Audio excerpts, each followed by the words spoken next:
In this video, we're going to cover the download page builder. Okay, let's go ahead and give it a start. And you'll notice we have to download the files here. They haven't been set up before. So I'm going to download and pause. Okay, so now we're downloaded and we will get back to the main menu. I wanted to show you that because most of these, they will forward back to the actual area. This one, we had to make it a little bit different, but there we go. Okay, now this is your download page. I'm going to cover the basics first a little bit here on the front before we get up here and into the buttons. You'll notice the menu here, okay? What the menu is actually automatically created. And how it's created is by the headers here, okay? I do believe these are H2s, and I'll show you here in a minute in the software itself. I'll show you how to fix this too. So that is basically how the menu is created here at the top automatically. You do not have to do this. Whatever you type in here automatically appears here. Okay. All right. Edit page details. Now a little bit different menu here, but it's very straightforward. Okay. This is kind of I think we're going to move to this instead of the menu shown in the other ones. But it's basically name for the nav bar, and you can insert a tag here to discourage search engine indexing, since it is a download page, if you care about it. Some people don't. They don't mind if search engine finds them if they put advertisements on it, right? So keywords, you can put them if you want them. Description, you can put it if you want it. Next, extra content is your header and script area, header and footer script areas. People use it for tracking and such as, all right? So you use it or not, doesn't really matter. Okay, didn't save it, went ahead and just returned. All right, now, I tell you what, before we move on, probably should have covered it first. You'll notice over here to the right, edit API settings. This is a very important setting, okay? You'll notice that you've got an Amazon S3, and also here's a tutorial about getting your keys here if you don't know how. Most people do, but some people don't. This tutorial will show you how to obtain these keys and set everything up, your bucket and everything. So basically what this does is it allows you to upload images and your download files, as far as that goes, for your download page. All right. I'm not going to change anything right now. I'm going to leave it like it is. Upload care. Okay, you can click here and read about it.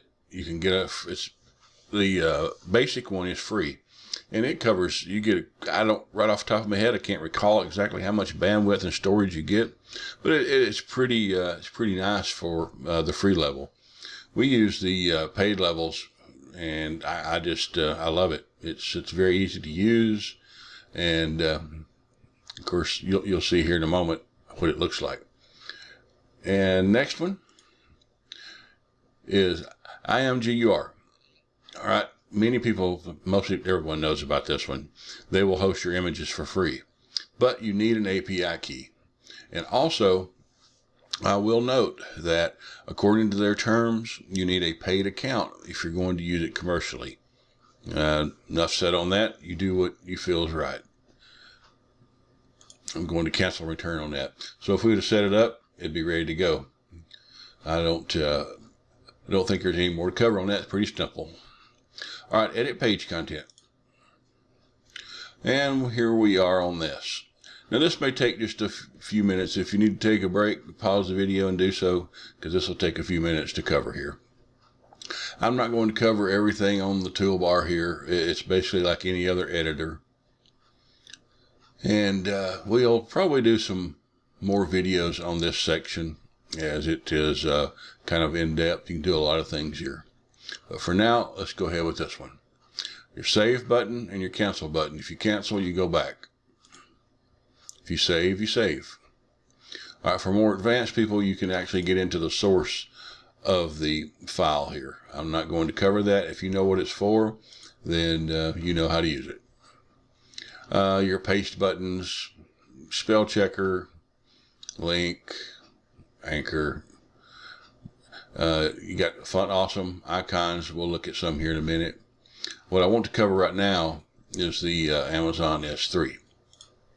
Okay, you'll notice now, if you do not have the correct information, which we don't, if you noticed, it cannot connect to an account. If you're not going to use it, don't worry about it. Okay? Your IMGR opens up, right off the bat, opens up and looking for a file, whether it has the right API key. But if you do not have the right API key, your image will not upload. Upload care. Same for it. If you don't have the right API key, it will not upload. But it's pretty nice. You got a lot of functions here. Get you a free account, enter it in, and play around with it. It's really neat on all the stuff that you can do with it. And your regular image, okay? You can actually upload an image directly here by using the upload. You can click URL and have an image that's already existing. Like some affiliates have images that they offer, and you can use their account to host them. The upload, of course, is just what it says. You choose a file and upload it. Okay, and when you actually zip the package up, the file will be inside it. I'm not going to cover that right anymore at the moment. Yes. Okay, and here, what we're going to do is have some pre-made content.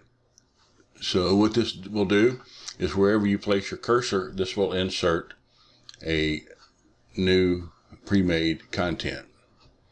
The best thing to do is experiment with it. Load. Okay, what you can do is you can save a backup.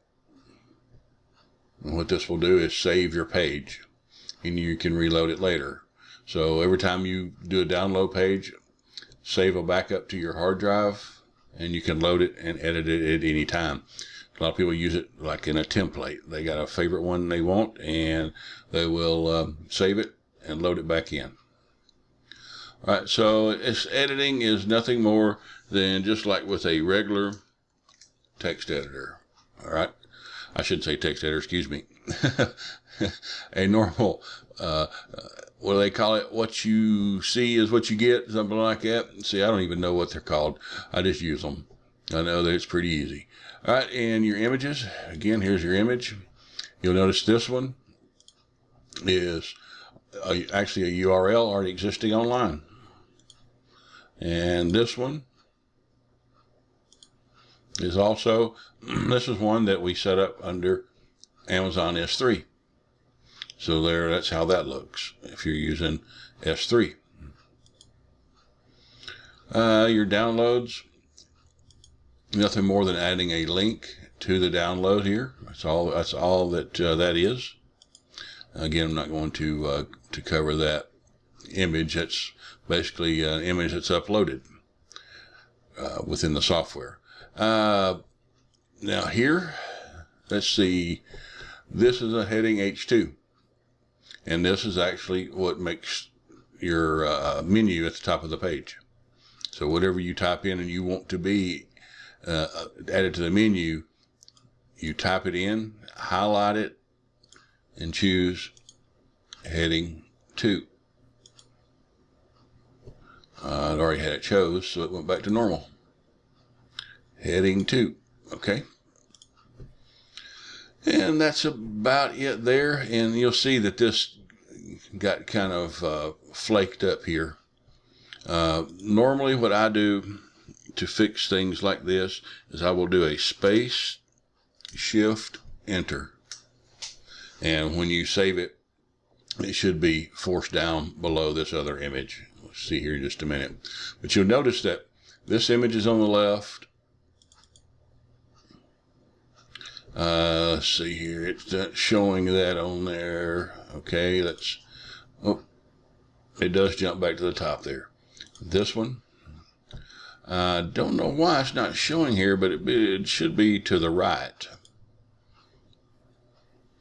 So what that does is align to the right of the paragraph. Align to the left, align to the right, align to the left, align to the right, if you're wondering how this is set up. And that's a good way to do it when people are going down through there. The images are not in a row. They actually have a little visual to go back and forth. Okay, here now, what we've got is Font Awesome. These are the icons. You just, if you're wanting to place one, you put your cursor and you choose the Font Awesome icon here. This one's already in place. You can select your colors, your sizes, flipping and rotating.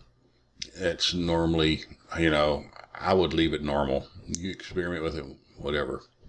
Spinning, I would not choose that option. On lower end computers, it uses a lot of CPU. I'm not sure why. But I know that it does. I watched it myself. And so if you have 6 of these icons spinning, you'll notice that you can even try it yourself. Make a page with them spinning and look at your task manager and look at the CPU usage. I don't know why, but I would not use it. But it is there if you want to. Fixed width, I would leave as is. And you can put a border around it if you like. It's up to you.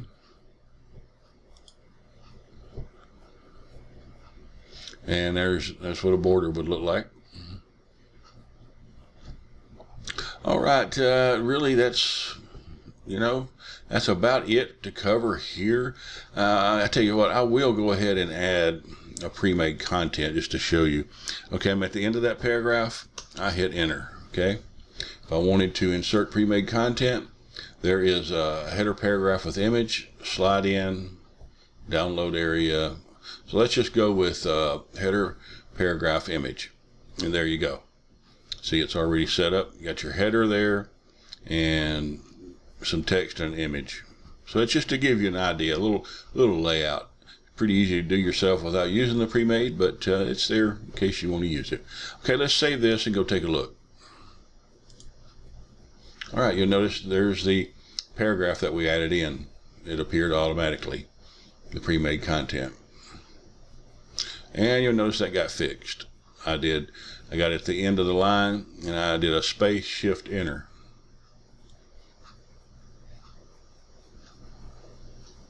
There's your outline. And there's the last paragraph we added. That's really all there is to using it. The best thing to do is, of course, is experiment. All right. Now we're going to cover the edit the footer content. Very simple. So let's go ahead here and edit some footer content. And you're using the same editor. So I'm not going to go through the whole using it again, the buttons, and of course your pre-made content. There's some different ones. Black styles tall, which is this one here. And you can match your theme, black simple, blue simple, red simple, so on. And again, those are nothing more than Font Awesome icons. And you'll notice it's picking up a white background there. I'm gonna have to look at that. They're there, but not showing.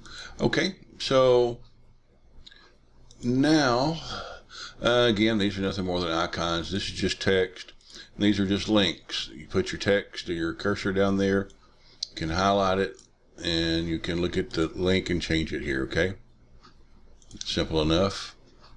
I'm not going to go through each one of those, but that is editing the footer. All right, now theme picker. What we're doing with the theme picker is it doesn't really change a whole lot on the page, but it does change up some text and colors. So, you can use it however you'd like. Choose them and update and take a look. You'll notice the theme got dark. You may like that. Some people do, some people don't. whichever way you like to go. So that's another feature if you want to have different themes for your download page. Zip and download is just what it says. You package it and start the zip, and it downloads to your hard drive. You either upload it through your hosting account cPanel, which is kind of nice because you can upload the zip, and then zips transfer pretty fast instead of single files, and unzip it in the right folder using your cPanel hosting account file manager. Or you can use FTP program, whatever floats your boat. Okay, I mean, that's really about it on using the download page.